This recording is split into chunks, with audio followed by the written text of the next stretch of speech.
ಇವತ್ತು ಬೆಳಗ್ಗೆನೇ ಒಂದು ಬೇಟೆ. ಈ ಬ್ರಿಟಿಷ್ ಪಳೆಯುಳಿಕೆಗಳು ಸ್ವಲ್ಪ ಉಳ್ಕೊಬಿಟ್ಟಿವೆ, ಈ ಬೇಗೂರು ಸುತ್ತಮುತ್ತ ಉಳ್ಕೊಬಿಟ್ಟಿವೆ.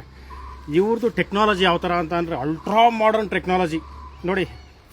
ಇದು JWORG, ಇಲ್ಲೊಂದು ಸ್ಕ್ಯಾನ್ ಕಾಪಿ. ಇದು ಓಪನ್ ಮಾಡಿದ್ರೆ ಬೈಬಲ್ ಬರುತ್ತೆ ಆ್ಯಕ್ಚುಲಿ. ಈ ಬೀದಿಲಿ ನಮ್ಮ ಹಿಂದೂಗಳೆಲ್ಲ ನಡ್ಕೊಂಡು ಹೋಗ್ತಾ ಇರ್ತಾರೆ ನೋಡಿ, ಪಾಪ ಕೆಲಸ ಇಲ್ದೇ ಅವ್ರಿಗೆ ಏನೋ ಕಷ್ಟಗಳಿರ್ತದೆ. ಆಗ ಇದನ್ನು ಓಪನ್ ಮಾಡಿ ತೋರಿಸ್ತೀನಿ, ನೋಡ್ತಾ ಇರಿ ಹಂಗೆ. ಹೇಳಿ ಮೇಡಮ್. ಇವಾಗ ಓಪನ್ ಮಾಡೋಣ, ಸ್ಕ್ಯಾನ್ ಮಾಡಿದ್ರೆ ಓಕೆನಾ? ಸ್ಕ್ಯಾನ್ ಮಾಡಿದ್ರೆ ಬರ್ತಾ ಇದೆ ನೋಡಿ. ಕನ್ನಡ ಹಾಕಿದ್ದೀರಾ? ಹಾಂ, ಕನ್ನಡ. ಇದು ಏನಾರು ಒಂಚೂರು ಓದ್ಬಿಟ್ಟು ಹೇಳಿ ಪಾಪ. ನಮ್ಮವರು ಸರ್ಕಾರದ ನಾಯಕ ಯಾರು ಬಂದ್ಬಿಟ್ಟು ಇದು ಕ್ರಿಶ್ಚಿಯನ್ದು. ಇದಕ್ಕೋರ 5 kg ಅಕ್ಕಿ ಕೊಡ್ತಾರಾ ಮೇಡಮ್? ಇದು ಓಪನ್ ಮಾಡೋರು 5 kg ಅಕ್ಕಿ ಕೊಡ್ತಾರೆ, ಪೇಸ್ಟು, ಬ್ರಷು, ತೊಳ್ಕೊಳಕ್ ಒಂಚೂರು ನೀರು. ಬೈಬಲ್ ಅನ್ನು ಓದಿ. ಆನ್ಲೈನ್ ಬೈಬಲ್, ಬೈಬಲ್ ಬೋಧನೆಗಳು ಅಂತ ಬರುತ್ತೆ. ಓಕೆ. ಈಗ ಕಷ್ಟ ಬದುಕಿನಲ್ಲಿ ಏನಾದ್ರು ಕಷ್ಟ ಬಂದ್ರೆ ಹೆಂಗೆ ನಾವು ತಿಳ್ಕೋಬೇಕು, ಆ ಬೈಬಲ್ ಹೇಗ್ ಸ್ಟಡಿ ಮಾಡ್ಬೇಕು, ಇವರು ಸಪ ಕೊಡ್ತಾನೆ ಎಲ್ಲಾನು.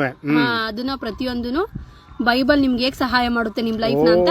ಇವ್ರಂದ್ರೆ ಅಮಾಯಕರನ್ನ ಟಾರ್ಗೆಟ್ ಮಾಡಿ ಯಾರು ಪ್ರಾಬ್ಲಮ್ ಅಲ್ಲಿ ಇದಾರೆ, ಯಾರು ಮದ್ವೆ ಪ್ರಾಬ್ಲಮ್ ಇದಾರೆ, ಯಾರು ಸಿಂಗಲ್ಸ್ ಪ್ರಾಬ್ಲಮ್ ಅಲ್ಲಿ ಇದಾರೆ, ಯಾರ್ಗೆ ಏನ್ ಪ್ರಾಬ್ಲಮ್ ಇದೆ ಅದೇ ಅವ್ರ ಟಾರ್ಗೆಟ್. ಅದನ್ನ weakness JWO.org TM trade mark. ಇದನ್ನ ಒಂದ್ಸಲ ನೀವು ಓಪನ್ ಮಾಡಿ, ಯಾರ್ಯಾರು ನೋಡ್ತಾ ಇದೀರಾ ಅವರು ಈ ಸ್ಕ್ಯಾನ್ ಕಾಪಿ ನಾನು ನಿಮ್ಗೆ ಕಳಿಸ್ಕೊಡ್ತೀನಿ. ಓಪನ್ ಮಾಡ್ತಾ ಇರ್ತೀನಿ. ನೋಡಿ ಹಾಗೆ ಇಲ್ಲಿ ಓಪನ್ ಮಾಡ್ತಾರೆ, ಇಲ್ಲ ಬರುತ್ತೆ. ಬೈಬಲಿನ ಉತ್ತರ ಅಂದ್ರೆ ಪೋರ್ಷನ್ಸ್ ಇವ್ರು ಇವಾಗ ಬುಕ್ ಕೊಡೋದ್ರಿಂದ ಕಂಡಿಡಿದ್ ಬಿಡ್ತಾರೆ, ಸರಿನಾ? ಬುಕ್ ಕೊಟ್ರೆ ಜನಗಳು ಇವಾಗ ಆಲ್ರೆಡಿ ಗೊತ್ತಾಗ್ಬಿಟ್ಟಿದೆ ಈ ತರ ಬುಕ್ ಹಂಚಿ ಮತಾಂತರ ಮಾಡ್ತಾರೆ ಅಂತ. ಎಲ್ಲಾಗಿರೋದು ಜಾಗ ಹೇಳಿ? ಇದು ಬೇಗೂರ್ ಹತ್ರ ಆಗಿದ್ದು. ಬೇಗೂರು, ಬೊಮ್ಮನಹಳ್ಳಿ ಬೇಗೂರ್ ಪೊಲೀಸ್ ಸ್ಟೇಷನ್ ಹತ್ರ, ಸಾರಿ ಪೋಸ್ಟ್ ಆಫೀಸ್ ಹತ್ರ. ನಾವು ವರ್ಕ್ ಮೇಲೆ ಹೋಗ್ತಾ ಇದ್ವಿ, ಯಾರನ್ನೋ ನಿಂತ್ಕೊಂಡು ಹಿಂಗೆ ಮಾತಾಡ್ಕೊಂಡು ಈ ಕಾರ್ಡ್ ಕೊಡ್ತಾ ಇದ್ರು. ಆಕ್ಚುಲಿ ಅವ್ರು ಏನೋ ಒಂಥರ ಮೂಡ್ ಆಫ್ ಅಲ್ಲಿದ್ರು. ಒಬ್ರು ಮೇಡಮ್ ಕಾರ್ಡ್ ಇಟ್ಕೊಂಡಿದ್ರು. ಏನಂತ ಕೇಳಿದಕ್ಕೆ ಅವ್ರು ಹೇಳಿದ್ರು, ನನ್ ಜಾಬ್ ಬೇಕಾಯ್ತು, ಪ್ರಾಬ್ಲಮ್ ಅಲ್ಲಿ ಇದೀನಿ, ಯಾರೋ ಕಾರ್ಡ್ ಕೊಟ್ರು, ಇದೇನೋ ಪೋರ್ಷನ್ಸ್ ಎಲ್ಲ ಬರುತ್ತೆ, ಇದು ಓದ್ಕೊಳ್ಳಿ, ಲೈಫ್ ಅಲ್ಲೆಲ್ಲ ಚೆನ್ನಾಗುತ್ತೆ ಅಂತ ಹೇಳ್ತಿದ್ದಾರೆ ಅಂತ ಹೇಳ್ಬಿಟ್ಟು ಅವ್ರಿಗೆ ಇಂಟ್ರೆಸ್ಟ್ ಇಲ್ಲ, ಮಾಡಿದ್ದಾರೆ. ಆಮೇಲೆ ಅವ್ರು ನನ್ ಕೈಗೆ ಕೊಟ್ರು ಈ ಕಾರ್ಡ್ ನ. ಮೋಸ್ಟ್ಲಿ ಇದು ಫಸ್ಟ್ ಟೈಮ್ ನೋಡ್ತಾ ಇರೋದಲ್ವಾ, ಕನ್ವರ್ಷನ್ ಈ ತರನು ಮಾಡ್ತಾರೆ ಅಂತ ಅಂದ್ಬಿಟ್ಟು ಫಸ್ಟ್ ಟೈಮ್ ನೋಡ್ತಾ ಇರೋದು ನೀವು.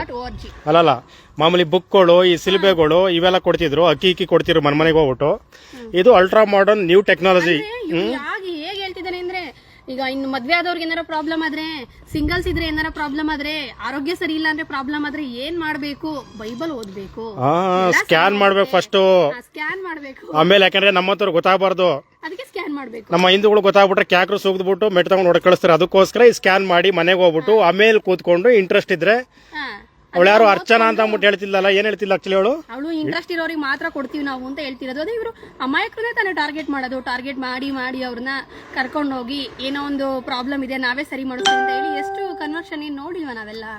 ಆಗಿಲ್ಲ, ಈ ತರದ್ದು ಹಿಂದೆ ಆಗಿಲ್ಲ ಅನ್ನೋದಕ್ಕೆ ಏನು ಉದಾಹರಣೆಗಳಿಲ್ಲ. ಅವ್ರ ಧರ್ಮದಲ್ಲಿ ಜನಗಳಿದಾರ ಇಲ್ವೋ ಗೊತ್ತಿಲ್ಲ, ಅದಕ್ಕೆ ನಮ್ ಧರ್ಮದಲ್ಲಿರೋ ಜನಗಳನ್ನೆಲ್ಲ ಕರ್ಕೊಂಡು ಹೋಗ್ತಾರೆ ಅನ್ಸುತ್ತೆ ಯಾವಾಗ್ಲೂ. ಮೇಡಮ್ ಅವ್ರಿಗೆ ಒಂದು ಇನ್ನೊಂದು ಕ್ವಶನ್ ತಪ್ಪು ತಿಳ್ಕೊಬೇಡಿ, ಹುಟ್ಟಿಸ್ಕೋಬೇಕಲ್ವಾ? ಮುಸ್ಲಿಂ ಹುಟ್ಟಿಸ್ಕೋತಾರೆ, ಧರ್ಮ ಬೆಳೆಸ್ಕೊಂಡಿರ್ತಾರೆ, ಇವ್ರಿಗೆ ತಾಕತ್ತಿರ ಹುಟ್ಟಿಸ್ಕೋಬೇಕಲ್ವಾ? ಒಂದು ಕೊಡ್ತಾ ಇದ್ರಲ್ಲ, ಬೆಳಗ್ಗೆ ನಾನು ಲೈವ್ ಮಾಡಿದ್ದೆ ಪೋಸ್ಟ್ ಆಫೀಸ್ ಹತ್ರ. ಅರ್ಚನಾ ಬಂದು ಹಿಂದೂ ಲೇಡಿ, ಅವಳು ಕನ್ವರ್ಟೆಡ್ ಆಗಿರೋದು. ಇರೋ ಬರೋರ್ನೆಲ್ಲರೂ ಕನ್ವರ್ಟೆಡ್ ಮಾಡಕ್ ನೋಡ್ತಿದ್ದಾರೆ. ಯಾಕೆ ಈ ತರ ಮಾಡ್ತಿದ್ದಾರೆ ಗೊತ್ತಿಲ್ಲ. ಸರ್ಕಾರಕ್ಕೆ ಏನ್ ಹೇಳ್ತೀರಿ? ಹಿಂದೂಗಳಿಗೆ ಅಮಾಯಕ ಹಿಂದೂಗಳಿಗೆ ಏನ್ ಹೇಳ್ತೀರಿ? ಅಮಾಯಕ ಹಿಂದೂಗಳು ಫಸ್ಟ್ ಹೇಳಿ. ಕಷ್ಟಪಟ್ಟು ಕೆಲಸ ಮಾಡಿ ನಮ್ ದೇವ್ರನ್ನೇ ನಾವು ಆರಾಧಿಸ್ಕೊಂಡು ಹೋದ್ರೆ ಲೈಫಲ್ಲಿ ಖುಷಿಯಾಗಿರ್ತೀವಿ. ನಮ್ಮ ಅಪ್ಪನ್ನ ಬಿಟ್ಬಿಟ್ಟು ಯಾರ್ದೋ ಪಕ್ಕದ ಮನೆಯವ್ರನ್ನ ಅಪ್ಪ ಅಂತ ನಾವ್ ಯಾವತ್ತೂ ಕರೆಯಕ್ಕಾಗಲ್ಲ. ನಮ್ಮಮ್ಮನೆ ನಮ್ಮಪ್ಪ, ನಮ್ಮಪ್ಪನೇ. ನಮ್ ಧರ್ಮ, ನಮ್ ಸಂಸ್ಕೃತಿ, ನಮ್ ದೇವ್ರೇ. ದೇವ್ರು ನಮ್ ದೇವ್ರು ಯಾವತ್ತೂ ಆಗಲ್ಲ. ದಯವಿಟ್ಟು ಯಾರು ಕನ್ವರ್ಷನ್ ಆಗ್ಬೇಡಿ. ಈ ತರದಕ್ಕೆಲ್ಲ ಒಳಗಾಗ್ಬಿಡಿ. ಜಾಬ್ ಕೊಡಿಸ್ತೀನಿ, ನಿಮ್ಗೆ ಹುಷಾರಿಲ್ಲ ಅಂದ್ರೆ ನಿಮ್ಮ ಅಪ್ಪನ್ ಸರಿ ಮಾಡಿಸ್ತೀನಿ, ಅದಕ್ ದುಡ್ಡು ಕೊಡ್ತೀವಿ, ಇದಕ್ ದುಡ್ಡು ಕೊಡ್ತೀವಿ, ಏನೇನೋ ಹೇಳ್ತಾರೆ. ದಯವಿಟ್ಟು ಯಾರು ಕನ್ವರ್ಟ್ ಆಗ್ಬೇಡಿ. ನನ್ನ ರಿಕ್ವೆಸ್ಟ್ ಇದು. ಸುಮ್ನೆ ಅಮಾಯಕರನ್ನ ಟಾರ್ಗೆಟ್ ಮಾಡ್ತಾ ಇದ್ದಾರೆ. ಸರ್ಕಾರಕ್ಕೆ ಹೇಳಿದ್ರೆ ಏನು ಪ್ರಯೋಜನ ಇಲ್ಲ ಅಲ್ವಾ ಈ ವಿಷಯದಲ್ಲಿ? ಮತಾಂತರ ಕಾಯ್ದೆ ಇದೆ, ಆದ್ರೆ ಏನು ಯೂಸ್ ಇಲ್ಲ. ಹಿಂಗ್ ನೋಡಿದ್ವಲ್ಲ, ಬೆಳಗ್ಗೆ ಬರ್ತಾರೆ ರೋಡಲ್ಲಿ ಎಲ್ರಿಗೂ ಕೊಡ್ತಾ ಇದ್ರು. ಈಗ ಯಾವ್ದೋ ಟೆನ್ಷನ್ ಅಲ್ಲಿ ಇರ್ತಾರೆ. ಒಂದ್ ಲಕ್ಷ ಕೊಟ್ರೆ ಇರೋ ಪ್ರಾಬ್ಲಮ್, ₹1 ಇಲ್ದವ್ರ 1 ಲಕ್ಷ ಕೊಟ್ರೆ ಇಲ್ಲ ಮೇಡಮ್, ಪಾಪ 5 kg ಅಕ್ಕಿ ಅಷ್ಟೇ, ಲಕ್ಷ ಅವ್ರು ತಿಂತಾರೆ, ನಮ್ಗೆ ಗೊತ್ತು. ಏನ್ ಬೇಕಾದ್ರೂ ಮಾಡ್ತಾರೆ ಇವ್ರು ಧರ್ಮಕ್ಕೆ ಜನಗಳು ಬೇಕು, ಕರ್ಕೊಂಡು ಹೋಗೋಕೆ ಏನ್ ಬೇಕಾದ್ರೂ ಮಾಡ್ತಾರೆ. ನಿಮ್ಗೆ ಉಗಿಯಕ್ ಬರಾಕಿಲ್ಲ, ನಾನು ಉಗಿತೀನಿ, ಇಟ್ಕೊಳ್ಳಿ. ಇವಾಗ ಇವ್ರ ಜನ್ಮಕ್ಕೆ ನನ್ನ ಹಳೆ ಎಕಡ ಹಾಕ. ಇಂಥ ಮತಾಂತರಿಗಳಿಗೆ, ಒಳ್ಳೆ ಕ್ರಿಶ್ಚಿಯನ್ಗಳವ್ರ ಇಂಥ ಮತಾಂತರಿಗೆ ನನ್ನ ಹಳೆ ಎಕಡ ಹಾಕ. ಏನು ಗೊತ್ತಾ ಇವ್ರಿಗೆ? ಬರೀ 5 kg ಅಕ್ಕಿಗೆ ಹಿಂಗೆ ಕನ್ವರ್ಷನ್ ಮಾಡ್ತಾರೆ ಅಂತ ಅಂದರೆ ಇವ್ರ ಜನ್ಮಕ್ಕೆ ಹುಟ್ಟಿಸ್ಕೋಬೇಕಲ್ಲ, ಒಂದು 10 ಹುಟ್ಟಿಸ್ಕೊಂಡು ಧರ್ಮ ಬೆಳೆಸ್ಕೊಂಡು ಹೋಗಲಿ. ಈ ಕೆಲವು ಬ್ರಿಟಿಷ್ ಪಳೆಯುಳಿಕೆಗಳು ಉಳ್ಕೊಬಿಟ್ಟಿದ್ದು ಅವು ಬೆಳ್ಕೊಂಡು ಹೋಯ್ತವೆ. ನಿಮ್ಮ ತಾತ ಮುತ್ತಾರ್ತಿರ ಕಾಲದಲ್ಲೇ ನಮ್ಮ ಸನಾತನ ಧರ್ಮನ ಏನೂ ಕಿತ್ಕೊಳಕ್ಕಾಗಿಲ್ಲ. ಈಗೆಲ್ಲೋ ಉಳ್ಕೆ ಪಳಕೆ ರೋಡಲ್ಲಿ ನಿಂತ್ಕೊಂಡು ಯಾವುದೋ ಕಾರ್ಡ್ ಹಂಚ್ಕೊಂಡು ಗೊತ್ತಿಲ್ಲದವ್ರಿಗೆಲ್ಲ 5 ಕೆಜಿ ಅಕ್ಕಿ ಕೊಟ್ಕೊಂಡು ಪೇಸ್ಟು ಬ್ರಷು ಸೋಪೆಲ್ಲ ಕೊಟ್ಕೊಂಡು ನೋಡ್ತಾ ಇದ್ದೀರಾ. ದಯವಿಟ್ಟು ಕಟ್ಟರ್ ಹಿಂದೂಗಳೇ ಮತಾಂತರಕ್ಕೆ ಯಾವುದೇ ಕಾರಣಕ್ಕೂ ಬೀಳಕ್ಕೆ ಹೋಗ್ಬೇಡಿ. ಈ ಥರ ಕಾರ್ಡ್ ಏನಾರು ಸಿಕ್ಕರೆ ದಯವಿಟ್ಟು ಹತ್ರ ಇರೋ ಪೊಲೀಸ್ ಸ್ಟೇಷನ್ ತಿಳಿಸಿ. ಇವ್ರನ್ನ ಎಲ್ಲಿ ಮಟ್ಟ ಹಾಕ್ಬೇಕಾದ್ರೆ ಮಟ್ಟ ಹಾಕೋಣ. ಮತಾಂತರದ ಬಗ್ಗೆ ನೀವು ಯಾರು ಗಾರ್ಮೆಂಟ್ಸ್ ಪೀಪಲ್ಸ್ ಆಗಲಿ, ಕೂಲಿ ಕೆಲಸದವರಲ್ಲಿ ಮತ್ತು ಬೇರೆ ಕೆಲಸದವರಲ್ಲಿ ಈ ಥರ ಕಾರ್ಡ್ಗಳು ನೋಡಿ ನಮಗೆ ಗೊತ್ತಾಗಲ್ಲ. ಆ್ಯಕ್ಚುಲಿ ನಾನು ಅದನ್ನು ಸ್ಕ್ಯಾನ್ ಮಾಡಿ ನೋಡೋದ್ಮೇಲೆ ಗೊತ್ತಾಯ್ತು ನನಗೆ. ಈ ಥರ ದಯವಿಟ್ಟು ಸ್ವಲ್ಪ ನೀವು ಜಾಗೃತಿಯಿಂದಿರಿ. ಇಂಥ ಕುತಾಂತ್ರಿಗಳು ಸಿಕ್ಕರು ಅಲ್ಲೇ ಮಕ್ಕು ಹೊಡೆದು ಕಳಿಸಿ, ಅವ್ರಿಗೆ ಉಗಿದು ಕಳಿಸಿ, ಹತ್ರ ಇರೋ ಪೊಲೀಸ್ ಸ್ಟೇಷನ್ಗೆ ಹಾಕಿ ಕಳಿಸಿ ಅವ್ರನ್ನ. ಪೊಲೀಸ್ ಇಲಾಖೆಯವರೇ ಅಲ್ಲಿ ವಿಡಿಯೋನ ಹಾಕಿದ್ದೀವಿ, ಅವ್ರ ಮೇಲೆ ದಯವಿಟ್ಟು ಕ್ರಮ ತಗೊಳ್ಳೇಬೇಕು. ನೀವು ಮತಾಂತರ ಕಾಯ್ದೆ ಕರ್ನಾಟಕದಲ್ಲಿ ನಿಷೇಧ ಆಗಿದೆ, ಆದರೂ ಕೂಡ ಮಾಡ್ತಾವ್ರೆ. ಕಠಿಣ ಕ್ರಮ ತಗೊಳ್ಳಿ. ಜೈ ಶ್ರೀರಾಮ್, ಭಾರತ್ ಮಾತಾ ಕಿ ಜೈ, ಒಂದೇ ಮಾತರಂ.